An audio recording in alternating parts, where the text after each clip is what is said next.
esta es la sintonía de nuestro espacio, La Gesta Española, y con José Javier Esparza vamos a hacer una incursión en un capítulo que hoy nos queda muy cercano, ¿verdad? Hombre, claro, hoy es que es el tema del día, que es el de Ceuta y Melilla. ¿Por qué Ceuta y Melilla son españolas? Porque todos estamos dispuestos a defender a capa y espada que son españolas, pero ¿por qué? ¿Desde cuándo? ¿Cómo? Claro, efectivamente. Es la cuestión. Es asunto que además desconocen muchos de nuestros oyentes que han padecido la EGB o la LOGSE o la LOE y que no saben realmente cuándo nacieron Ceuta y Melilla y por qué son españolas. Claro. Ceuta y Melilla son ciudades singulares, cada cual con su propia personalidad, y vamos a contar su historia de manera paralela para hacer más visible que la identidad de ambas tiene mucho que ver con los avatares de España. Sí, es mucho más, es decir, siempre fueron consideradas como parte de los conjuntos políticos que se habían creado esta parte del Estrecho de Gibraltar. Cuando digo siempre es desde el tiempo de los fenicios y de Roma. E incluso cuando la mayor parte de la península ibérica fue musulmana, Ceuta y Melilla estuvieron vinculadas siempre con la península.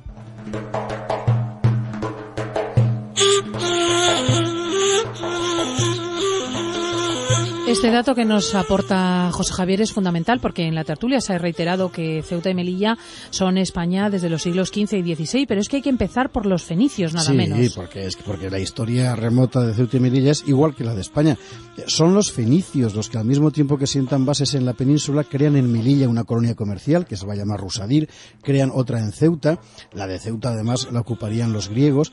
Van a ser ciudades que van a tener además una importancia enorme durante las guerras púnicas entre romanos y cartagineses. Sus puertos van a ser muchas veces base de operaciones navales, y las dos ciudades juntas, Ceuta y Melilla, pasaron a ser romanas. Melilla en el 46 después de Cristo con el nombre de Flavia, y Ceuta en el año 40 después de Cristo como Septemfrates, que es el origen del nombre de Ceuta, por cierto. Septem, porque son las 7 colinas que rodean a la ciudad, ¿no? Bueno, Melilla era un puerto muy importante. Ceuta además destacaba porque tenía una gran factoría de salazón de pescados. Ambas eran tan romanas como Hispania. Y Hispania era el mercado hacia el que dirigían toda la actividad aquella lejana Ceuta y aquella lejana Melilla, ¿no? En estas dos ciudades, nuestras dos ciudades, entra el cristianismo al mismo tiempo. En Ceuta, concretamente, se edifica hacia el siglo IV una basílica, que es el templo cristiano más importante descubierto en toda la provincia romana de Mauritania Tingitana hasta el momento presente. Eso es. Es decir, que la historia antigua de Ceuta y Melilla es hermana de la del resto de España. Y cuando se hunde el Imperio Romano, Ceuta y Melilla corren la misma suerte que el resto de Hispania. Fueron invadidas por los vándalos de Genserico, que atravesaron toda la península ibérica y acabaron precisamente allí en el norte de África. Melilla quedó arrasada, absolutamente destrozada, y Ceuta se convertiría en plaza bizantina. Las dos, en todo caso, quedaron después bajo la influencia visigoda. Y si Melilla languideció hasta casi desaparecer, Ceuta, por el contrario, se convirtió en una pieza estratégica fundamental en el juego de poder a ambos lados del Estrecho de Gibraltar. Y es aquí, precisamente, en Ceuta, donde la tradición sitúa la felonía del conde don Julián, gobernador visigodo de la ciudad, que se vende a los árabes y les facilita la invasión de la península.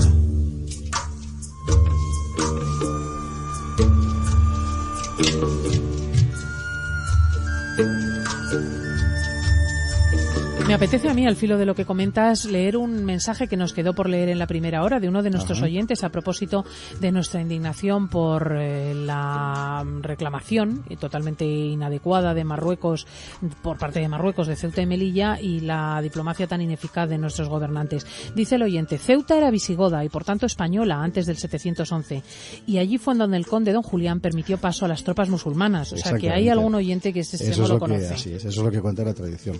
Bueno, la verdad es que durante el periodo de poder musulmán, una vez invadida, Ceuta va a llevar una vida agitadísima. De hecho, nada más ser ocupada es destruida por completo, por cierto, por marroquíes de los de entonces, que eran los idrisíes, ¿no? Y fue reconstruida en el siglo después, en el 9, por los árabes de la península. O sea, los califas españoles, o sea, los moros de España, del Andalus, siempre van a reivindicar Ceuta como parte del territorio ibérico. Será así en el siglo X bajo el Califato de Córdoba, en el XI bajo la Taifa de Málaga, en el XIII bajo la Taifa de Murcia, en el XIV bajo el reino nazarí de Granada. Siempre. Es decir, al mismo tiempo, claro, hay señores africanos que intentan invadirla una y otra vez, pero lo más importante es que aun bajo el poder musulmán, Ceuta sigue siendo además la misma ciudad romana y cristiana que fue. Pero es muy interesante porque la presencia abrumadora, porque eran muchísimos, de comerciantes pisanos, genoveses, marselleses y aragoneses, es constante en toda la baja Edad Media, la alta Edad Media de Ceuta. Fíjate, en 1227 mueren mártires los ceutíes Daniel, Ángel, Samuel, Dónulo, León, Nicolás y Ugolino, por negarse a jurar del cristianismo para abrazar el Islam. Hace 500 años que ha entrado el Islam por aquí y sigue habiendo una comunidad cristiana lo suficientemente fuerte como para que tenga que asesinar a estos mártires. Hombre, eso quiere decir algo, es decir, nadie había extirpado todavía el cristianismo de Ceuta en 500 años, ¿verdad? Eso y la presencia todavía hoy de colonias comerciales, claro, muy potentes de origen judío, de origen indio, porque realmente Ceuta ha sido un lugar de encuentro y de transacción comercial. Las guerras posteriores por el control del Mediterráneo oriental, donde se mezclan los intereses de los reinos africanos con los de Castilla y Aragón, conducirán finalmente a la ocupación de la plaza por las naves portuguesas en 1415. Es Portugal el que culmina allí la reconquista. Así es.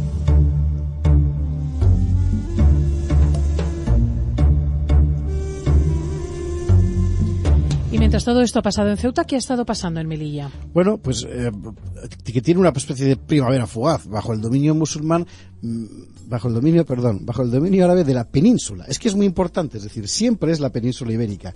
Bien, Melilla renace, la habíamos dejado arruinada, renace y se convierte en una ciudad muy próspera. Y no va a formar parte de los reinos musulmanes africanos, sino del califato de Córdoba. Bueno, es decir, que incluso cuando fue musulmana, Melilla fue española. Y así es hasta el siglo XIII. En el siglo XIII se ha descompuesto el califato y Melilla cae presa de las guerras entre el reino marroquí de Fez y el reino argelino de Tremecén, que dejan la ciudad una vez más completamente deshecha, asolada. Melilla desaparece. Muchas gentes a lo largo de los años siguientes se asentarán en los alrededores, pero Melilla era una ciudad muerta. Quienes le devolvieron la vida fueron los castellanos.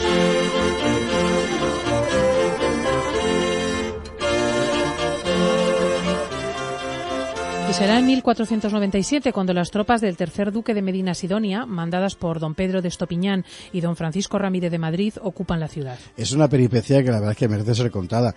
Vamos a ver, Melilla estaba arruinada y prácticamente despoblada. Cuando digo arruinada es que era un montón de ruinas físicamente. Bien, ahora todos los alrededores de Melilla estaban abarrotados de gente, abarrotados de moros, tantos que los reyes católicos consideraron que desde el punto de vista militar era demasiado arriesgado una operación de ocupación, de un desembarco convencional, ¿no? Pero a Medina Sidonia se le ocurrió algo, digamos, poco convencional. Como la ciudad estaba prácticamente desierta, era un montón de ruinas, lo que pensó fue un desembarco nocturno.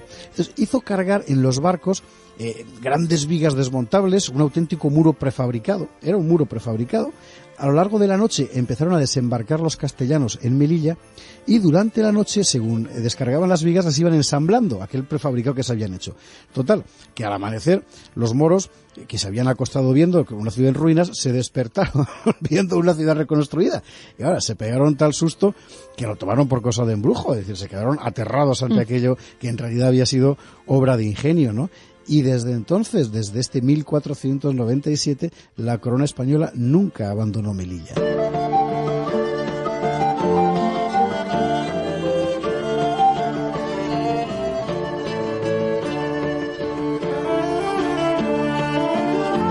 Pero volvamos a Ceuta. Habíamos dejado la ciudad en manos portuguesas. En ellas estaría durante casi un siglo. Sí, hay que explicar que los tratados entre España y Portugal, que ya hemos cantado aquí hablando del descubrimiento de América y todo aquello, habían dividido la costa africana de Ceuta hacia el oeste, es decir, hacia el Atlántico para Portugal, y de Ceuta hacia el este, hacia el Mediterráneo, para España, para Castilla, en fin.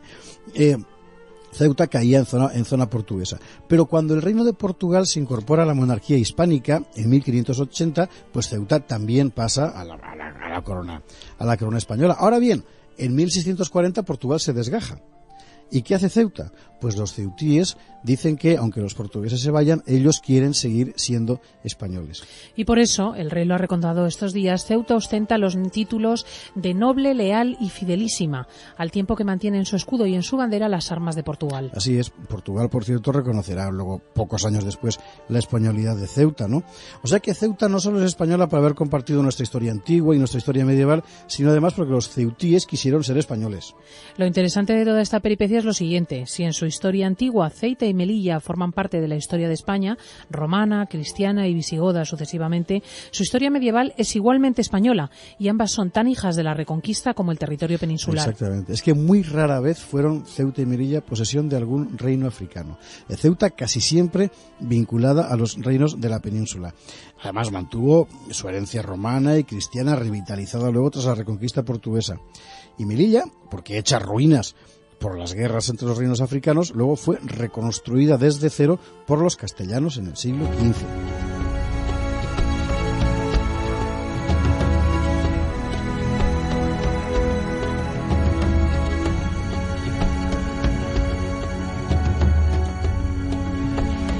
Es verdad que las dos ciudades pagaron cara a su ubicación. Los distintos poderes que se sucedieron en el norte de África intentaron con frecuencia apoderarse de Ceuta y Melilla. Ambas sufrieron repetidos ataques de las cábilas vecinas, más por afán de botín que por reivindicación territorial, pero resistieron siempre. Resistieron siempre, incluso en la época en que el Mediterráneo occidental estaba lleno de piratas berberiscos, ¿no?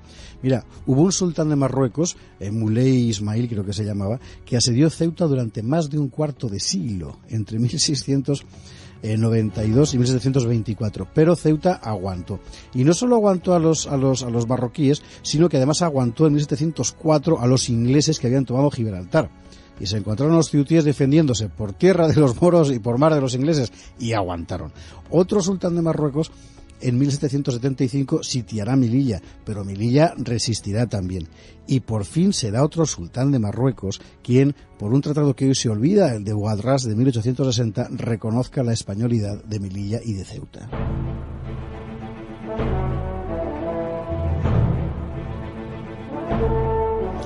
Es importante subrayar que durante este largo ciclo de 2000 años que aquí hemos resumido apresuradamente, Marruecos nunca tuvo en sus manos Ceuta y Melilla. Nunca.